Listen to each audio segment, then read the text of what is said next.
with a girl. We're going to call her name Rebecca.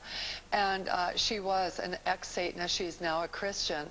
But she shares a chilling testimony of what it was like when she was in this satanic cult right from childhood. So watch now. I was the fifth bred of Satan, and my power that I ran with was, my element was fire, and you couldn't get any higher than what I was. I could move things without touching them, and I could make people stand away from me and command the demons to go get people and make them get pushed away. I could protect myself in that sort of way, and I really liked the power. You were taught concerning the things of the dark side of the supernatural at a very young age. Could you share some of that with us? I was really involved with the satanic church every day. The high priest would come and get me, and they would take me to the church, and they would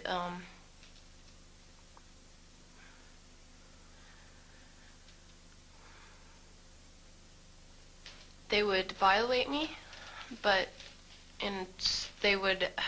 we'd have communion every day, and that consisted of blood and urine and semen and a black widow, and that was, yeah, an everyday part of my life.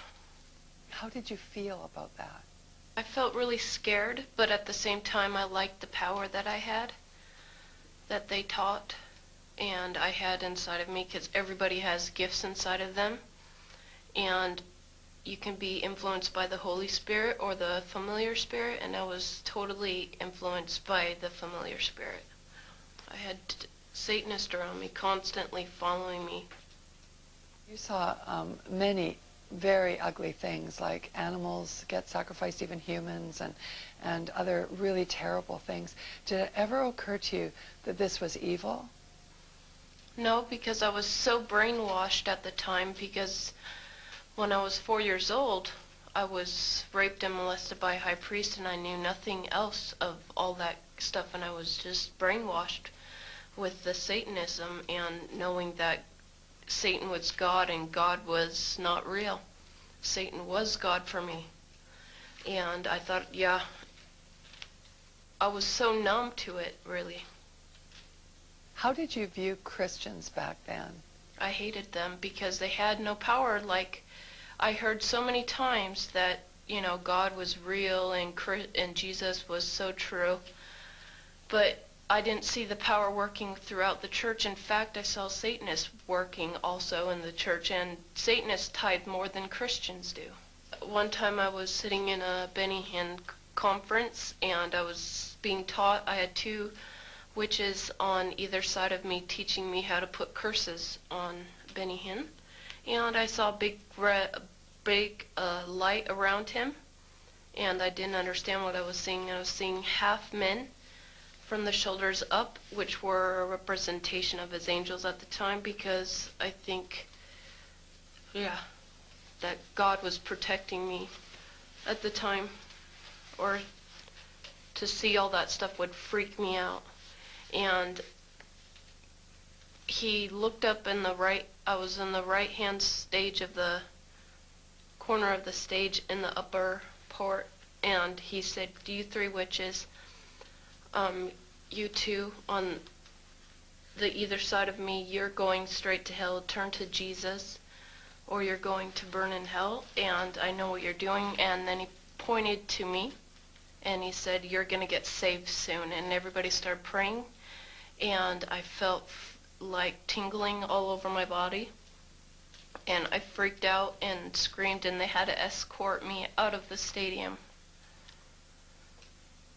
It was weird. It was like I didn't understand why we were doing what we were doing, because he had a pure light around him, and like I said before, I saw colors, and he had a white light, like a bubble encased around him, and I didn't understand why we were putting curses on him, and they were like, it was so brainwashed, really. What is the primary goal or purpose of Satanism? Yeah, their purpose is to rule the world. What was your purpose? My purpose was to get all the power that I could and to get as high up as I could. You have explained to us that there was human sacrifice that went on inside of the satanic church and inside of satanic ritual. Can you tell us how this was done? How do they murder people? All the children's posters that you see that are missing, they're pretty much dead.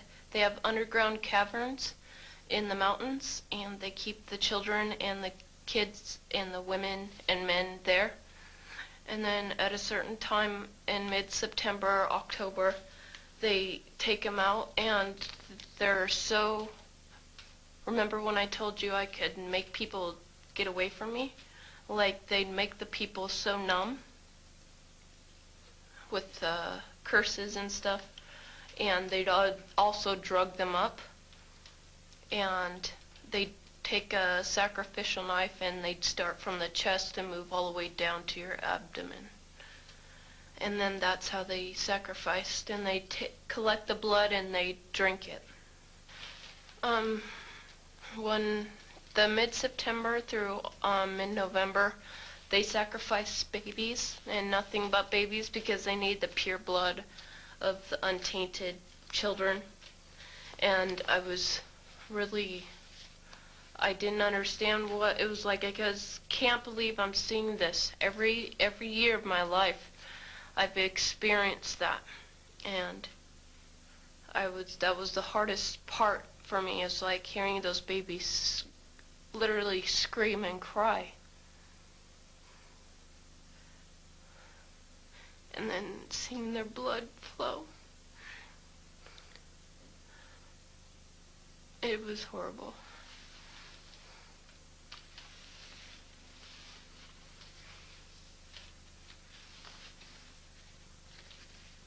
Rebecca, where did they get the babies? Yeah, they have mothers that are expecting, that they hold in the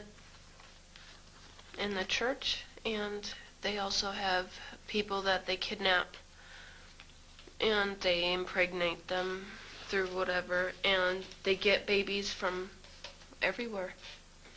Why is it that no one knows this? Because there's Satanists in the police force and also in the government, the army. They're everywhere. They're even on the council of, the representatives of the United States also. And they're silenced because this is not being exposed, because they don't want it to be exposed. Because they're really good at lying and hiding things. Rebecca, what happens to the people that want to come out of Satanism? They get killed. They get followed. They get taken. They get sacrificed in front of the congregation of the Satanic Church. Why? Because they know too much information about the Satanists and who their names and places of where they keep the people underground, and they just know too much information. It's like being in a gang or in a mafia. You don't get out alive without consequences. Is this difficult for you to talk about? It's really difficult because, I feel really scared because I don't know how to tell everybody that's out there that I came out, because I'm not sure if anybody's going to believe this, because it's so much like a fantasy. Warfare is real. We're born into a war, and you'd be very foolish not to understand that, because demons are real and people are influenced by bad spirits.